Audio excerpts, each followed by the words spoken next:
गांव में तो सब जगह अकाल की परिस्थिति हो गई है। लगता नहीं कि अब इस गांव में ज्यादा दिन रुकना उचित होगा। काम के लिए बाहर गांव तो जाना ही पड़ेगा। भूषण काम की तलाश में दूसरे गांव की ओर निकल पड़ता है।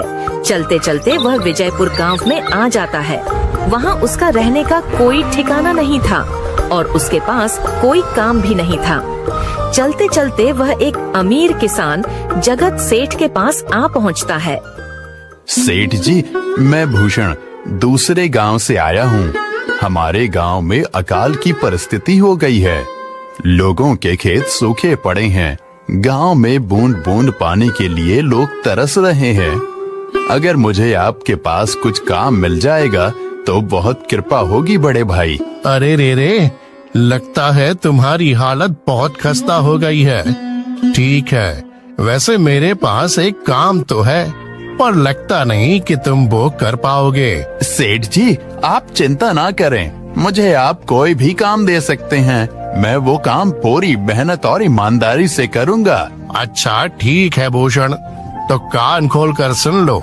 मेरे पास 50 गायें और 50 भैंसे हैं। तुम्हें हर रोज उन जानवरों का गोबर निकालना होगा और रोज सुबह शाम उन्हें चारा पानी देना होगा। महीने के आखिर में तुम्हें इस काम के लिए 200 रुपए मिलेंगे। और हाँ, 2 वक्त का खाना भी हमारी तरफ से मुफ्त दिया जाएगा। बोलो, क्या तुम ये काम कर पाओगे? अरे बाप रे, 50 गाय और भैंसों को संभालना आसान काम नहीं है। पर अब मैं कुछ कर भी तो नहीं सकता, और ऊपर से सेठ जी 2 वक्त का खाना भी दे रहे हैं। ठीक है सेठ जी, मैं ये काम कर लूंगा, पर एक विनती है। हाँ बोलो भूषण, क्या बात है? सेठ जी, अगर आपको समस्या ना हो तो क्या मैं आपके गायों के साथ गौशाला में रह सकता हूँ? सेठ जी, मैं इस गांव में नया हूँ। मेरा रहने का कोई ठिकाना नहीं है। जग्गा सेठ थोड़ी देर तक सोचता है और भूषण को ऊपर से नीचे तक देखने के बाद उससे कहता है, ठीक है भूषण, तुम गौशाला में रह सकते हो। जी धन्यवाद सेठ जी। तब से भूषण गौशाला में रहकर अपना काम करने लगता है। वह रोज जल्दी उठकर गाय और भैंसों का गोबर निकालता, उन्हें चारा डालता और समय पर पानी भी पिलाता था। हर रोज भूषण अपना काम ईमानदारी और पूरी मेहनत से करता था। जगत सेठ को भी भूषण का काम बहुत पसंद आने लगा, क्योंकि वह अपना काम सफाई से करता था। एक दिन जगत सेठ भूषण को बुलाकर उससे बोलता है, भूषण, मुझे तुम्हारा काम बहुत पसंद आया है। तुम गाय और भैंसों का अच्छा ख्याल रख रहे हो, इसलिए दूध की गुणवत्ता भी बढ़ गई है और गायें पहले से ज्यादा दूध भी दे रही हैं। इसलिए मैं आज से तुम्हारी तनख्वाह बढ़ाकर पूरे 400 रुपए कर रहा हूँ। आपका बहुत बहुत धन्यवाद सेठ जी। कुछ दिन ऐसे ही बीतने लगते हैं। भूषण जगत सेठ के पास बहुत मेहनत और ईमानदारी से काम करता है। धीरे धीरे भूषण के पास अच्छा खासा रुपया जमा हो जाता है, जिससे वह अपने लिए छोटा सा रहने लायक एक कुटिया बनवा लेता है। उस गौशाला में सोकर तो नाक से गोबर की गंध अभी भी नहीं जा रही। अब आखिरकार मुझे अपने घर में चैन से सोने को तो मिलेगा। तब से भूषण जगत सेठ के पास गौशाला में काम करने आता और 2 वक्त का खाना खाकर अपने घर सोने के लिए चला जाता था। कई साल ऐसे ही बीत जाते हैं। भूषण की मेहनत के कारण उसके पास अच्छा खासा रुपया जमा हो जाता है। एक दिन भूषण जगत सेठ से बोलता है, सेठ जी, आजकल गांव में चोरी की समस्या बहुत बढ़ गई है और मेरे पास कुछ रुपए भी जमा हैं जो मैंने अपने घर में रखे हुए हैं, पर मुझे उन पैसों की चोरी की चिंता हो रही है। आपको तो पता है कि मैं दिन भर आपके पास ही काम करता हूँ और सिर्फ रात में ही घर सोने जाता हूँ, इसलिए मुझे रोज उन पैसों की चोरी की चिंता सताती है। हाँ भूषण, तुम बात तो बिल्कुल सही कह रहे हो। आए दिन गांव में नए नए चोरी के किस्से सामने आ रहे हैं और दिन भर तो तुम्हारा घर खाली ही रहता है, तो चोरी होने की संभावना तो जरूर है। जगत सेठ थोड़ी देर सोचता है और फिर भूषण से कहता है, देखो भूषण, ऐसे समय में तो गांव में एक ही जगह है जहां पर तुम्हारा धन सुरक्षित रह सकता है, और वो है जमींदार का घर। क्या जमींदार का घर? हाँ भूषण, इस गांव के जमींदार बहुत ईमानदार और दयालु हैं। ऐसा मैंने कुछ लोगों से सुना है और उनके घर पर बहुत सारे पहरेदार भी हैं, तो चोरी होने की संभावना बहुत कम है। तुम अपने पैसे उनके पास रख सकते हो। अच्छा, ऐसा है क्या सेठ जी? ठीक है, फिर आज ही मैं जमींदार जी से मिलकर बात करता हूँ और उन्हें अपनी समस्या बताता हूँ। उस दिन भूषण जमींदार जी के घर उनसे बात करने जाता है। हे तुम रुको, कहाँ अंदर आए जा रहे हो? वहीं रुक जाओ। जी, मुझे जमींदार जी से मिलना है। मुझे उनसे कुछ काम है। क्या काम है तुमको उनसे? मुझे जरा बताओ। जी, मुझे कुछ पैसे रखवाने थे उनके पास, यही काम के लिए आया था मैं। अच्छा ठीक है, तुम अंदर जा सकते हो।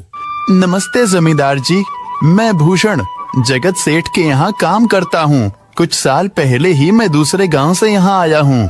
अच्छा भूषण, बोलो तुम्हारा क्या काम है मेरे पास? जमींदार जी, मैं सालों से जगत सेठ के पास काम कर रहा हूँ और मैंने कुछ रुपए भी जमा कर लिए हैं। पर बात यह है कि गांव में चोरी की समस्या बहुत बढ़ गई है, तो मुझे अपने रुपए घर में रखने से डर लग रहा है। अच्छा, कितने रुपए जमा किए हैं तुमने? जमींदार जी, यही कोई 5 से 6 हजार रुपए होंगे मेरे पास। वाह, ये तो बड़ी रकम है। मैंने आपकी ईमानदारी के बारे में लोगों से बहुत सुना है, इसलिए मैं अपनी रकम आपके पास कुछ वक्त के लिए रखने आया हूँ। हाँ भूषण, तुमने बिल्कुल सही सुना है। तुम्हारी रकम मेरे पास पूरी तरह से सुरक्षित रहेगी। तुम अब चिंता ही छोड़ दो, मैं सब देख लूंगा। भूषण अपने पैसों की थैली जमींदार को दे देता है। ये पूरे 5,800 रुपए हैं, आप गिनकर देख लीजिए। गिनने की क्या जरूरत है? तुम तो जगत सेठ के आदमी हो, मुझे तुम पर पूरा विश्वास है। जमींदार जी, आपका बहुत बहुत धन्यवाद। अब मुझे चोरों का कोई डर नहीं है, क्योंकि मेरे पैसे सुरक्षित हाथों में हैं। अरे भूषण, कोई बात नहीं, धन्यवाद तो मुझे बोलना चाहिए, जो तुम मेरे पास आए अपने रुपए रखने के लिए। भूषण अपने पैसे जमींदार को देकर अपने घर चला जाता है। हाँ भूषण, तुम्हारे पैसे मेरे हाथों में ही अच्छे लगते हैं। ऐसे ही भूषण ईमानदारी और मेहनत से जगत सेठ के यहाँ काम कर रहा था। देखते ही देखते 2 साल ऐसे ही बीत जाते हैं।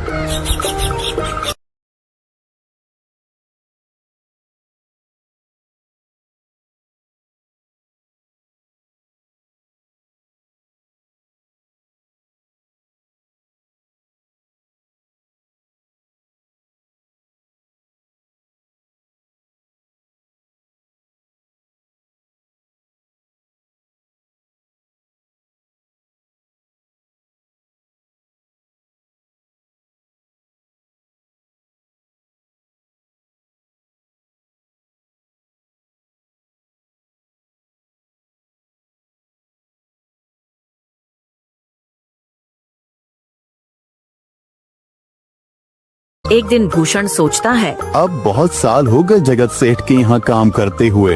वैसे सेठ जी तो बहुत अच्छे इंसान हैं, पर सोच रहा हूँ कि खुद की जमीन लेकर उस पर मेहनत करूँ, तभी मैं बड़ा आदमी बन सकता हूँ। अब जो मेरे पास थोड़े कुछ पैसे हैं और जो जमींदार के पास कुछ पैसे संभालने के लिए दिए हैं, वो जमा करके थोड़ी जमीन खरीद लूंगा। आज ही जमींदार से मिलने जाता हूँ और अपने रुपए मांगता हूँ। ये सोचकर भूषण जमींदार जी के घर चला जाता है। जमींदार जी, मैं अपने रुपए वापस लेने आया हूँ। आपके पास मैंने 5,800 रुपए दिए थे संभालने के लिए। अरे भाई साहब, मैंने पहचाना नहीं आपको, वैसे कौन हो आप? अरे जमींदार जी, मैं भूषण हूँ। पिछले साल मैंने आपको पैसे संभालने के लिए दिए थे, याद आया कुछ? अरे भाई साहब, मेरे पास कितने सारे लोग आते जाते हैं पैसे रखने के लिए, और सभी के साथ मेरा अच्छा व्यवहार होता है। वैसे आपके पास कोई कागजात हैं क्या? क्योंकि मैं हर व्यक्ति से कागज पर ही व्यवहार करता हूँ। किसने कितने पैसे दिए, किसके कितने पैसे रखे हैं, सबका व्यवहार रहता है मेरे पास। जमींदार जी, ये आप क्या बात कर रहे हैं? आपकी ईमानदारी देखकर ही मैंने आपको पैसे दिए थे संभालने के लिए, और आप अब ऐसी बातें कर रहे हैं। कृपया करके मेरे पैसे मुझे वापस कीजिए। हाँ भूषण, मैं ईमानदारी से ही काम करता हूँ, इसलिए तो तुमसे मैं डॉक्यूमेंट्स मांग रहा हूँ। क्या तुम्हें पता नहीं, जब तुम किसी से पैसों का व्यवहार करते हो तो तुम्हें स्टाम्प पेपर पर लिख कर देना पड़ता है। तुम किसी से भी पूछ सकते हो। नहीं जमींदार जी, मैं आपके पैर पड़ता हूँ, कृपया करके मेरे रुपए मुझे दे दीजिए। बड़ी मेहनत से मैंने वो पैसे जमा किए थे, मुझ पर ऐसा अन्याय ना करें। अरे क्या ये झूठ मूठ का रोना धोना लगाया है? लगता है तुम ढोंगी हो और मेरी ईमानदारी और भोलेपन का फायदा उठाकर मुझसे ये रुपए लेने आए हो। रुक, तुझे अभी सबक सिखाता हूँ। जमींदार अपने आदमियों को बुलाकर भूषण की पिटाई करने को कहता है। इसे तब तक मारो जब तक ये बेहोश ना हो जाए। इस 2 कौड़ी के आदमी ने मेरी ईमानदारी पर सवाल उठाया है, इसे छोड़ना मत। जमींदार के आदमी भूषण को डंडे से खूब मारते हैं। फिर भूषण दुखी होकर अपने घर चला जाता है। भूषण के शरीर पर घाव के निशान स्पष्ट दिखाई दे रहे थे। 2 दिन से भूषण घाव के दर्द के कारण जगत सेठ के घर काम के लिए नहीं जा पाता है। इसलिए अगले दिन जगत सेठ भूषण के पास आ जाते हैं। वह देखते हैं कि भूषण खाट पर सो रहा है और वह बड़ा ही चिंता में नजर आ रहा है। भूषण भाई, तुम 2 दिन काम पर नहीं आए, क्या हुआ भाई? तबीयत ठीक है ना तुम्हारी? कुछ समस्या है क्या? अरे सेठ जी, आप खुद यहाँ आए हो। आप खबर भिजवाते तो मैं खुद चला आता। अरे भूषण, कोई बात नहीं, तुम्हें देखकर लगता है तुम बीमार हो। क्या हुआ है तुम्हें? जगत सेठ, क्या बताऊं, जिस जमींदार के पास पिछले साल मैंने अपने पैसे संभालने को दिए थे, वो आज मुझे पैसे वापस नहीं करना चाहता। वो बहुत लालची इंसान है, वो लोगों को ठग रहा है। और जब मैंने बाद में गिड़गिड़ाना शुरू किया तो उसने डंडे से मार मार कर मेरी पिटाई करवा दी और मुझे वहाँ से धक्के मार कर निकाल दिया। अरे बाप रे, ये तो बड़ा ही गंभीर विषय है। मैंने तो जमींदार के बारे में अच्छा ही सुना था, पर मुझे भी नहीं पता था कि वो इंसान इतना गिरा हुआ है। तभी मैं सोचूं, हर साल उसकी संपत्ति इतनी ज्यादा कैसे बढ़ रही है। मुझे माफ कर दो भूषण, मैंने ही तुम्हें जमींदार के पास जाने को बोला था। गलती तो मेरी भी है। नहीं जगत सेठ, आप तो मेरा अच्छा ही सोच रहे थे। ये तो उस जमींदार का लालच है। अब लगता नहीं मेरे पैसे उस जमींदार से वापस मिलेंगे भी। भूषण, मेरे पास एक तरकीब है जिससे मैं तुम्हारे पैसे तुम्हें वापस दिला सकता हूँ। जगत सेठ भूषण के कान में सारी तरकीब बताता है। ठीक है सेठ जी, हे ऊपर वाले, ये तरकीब कामयाब होने दीजिए। अगले दिन जगत सेठ बहुत सारे पैसों को एक सूटकेस में भरकर खुद जमींदार के घर जाता है। अरे जगत सेठ, आज आप खुद यहाँ? बोलो भाई, इस गरीब के घर कैसे आना हुआ? हमारा तो ये सौभाग्य है कि आप जैसे धनी आदमी के चरण हमारे घर में लगे हैं। नमस्ते जमींदार जी। अरे जमींदार जी, आप तो मुझे अब लज्जित कर रहे हैं। वैसे मैं कुछ महीनों के लिए दूसरे राज्य में व्यापार करने जा रहा हूँ। मैं ये लगभग 50,000 रुपए लाया हूँ। मुझे डर है कि कहीं ये चोरी ना हो जाएं। क्या आप मेरे सारे पैसे अपने पास संभाल कर रख सकते हैं? आपके सिवाय इस गांव में और किसी पर भरोसा नहीं कर सकता।